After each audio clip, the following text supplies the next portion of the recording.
Thanks for joining us tonight at 11. I'm Andrew Kinsey. And I'm Yolanda Harris. Now, there is a lot to unpack from President Biden's first State of the Union address, so let's dive right in. Here are the three big takeaways from his address tonight.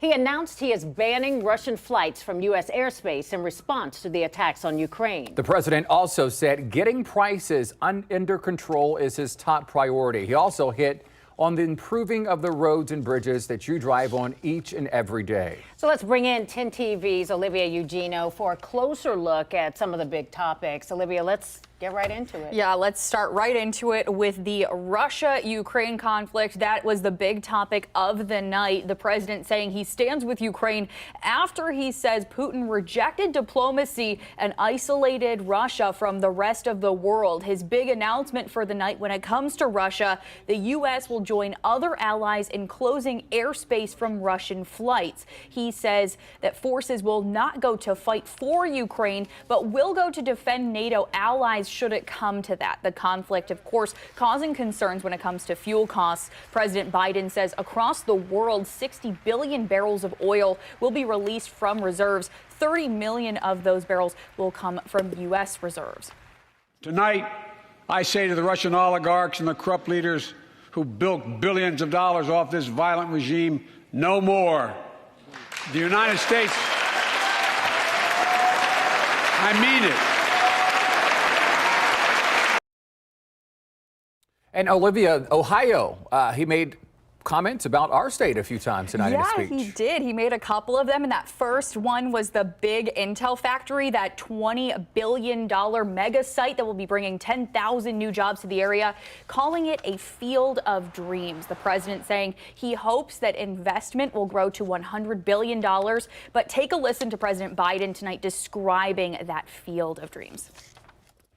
If you travel 20 miles east of Columbus, Ohio, you'll find 1,000 empty acres of land.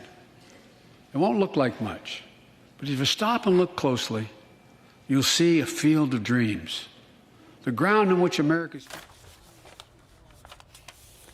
Yeah, and that other Columbus connection, Columbus native Danielle Robinson, was a special guest at tonight's speech. She is the widow of Sergeant First Class Keith Robinson, who was stationed near burn fields. He died from lung cancer after his exposure. The president naming Danielle when discussing expanding benefits for veterans, including increasing eligibility for veterans suffering from 9 respiratory cancers, as well as calling on Congress to pass a law for Iraq and Afghanistan veterans to get access to certain benefits if they were exposed while serving. And when it comes to COVID-19, at the event, you might have noticed no one was wearing masks, and they were not required to wear them, but they were required to get tested for COVID-19. A few Democrats came out saying they tested positive and could not attend. Senator Marco Rubio saying he would not attend the speech tonight because of this rule. And when it comes to the pandemic, the president saying there are several things the country needs to do to combat the virus.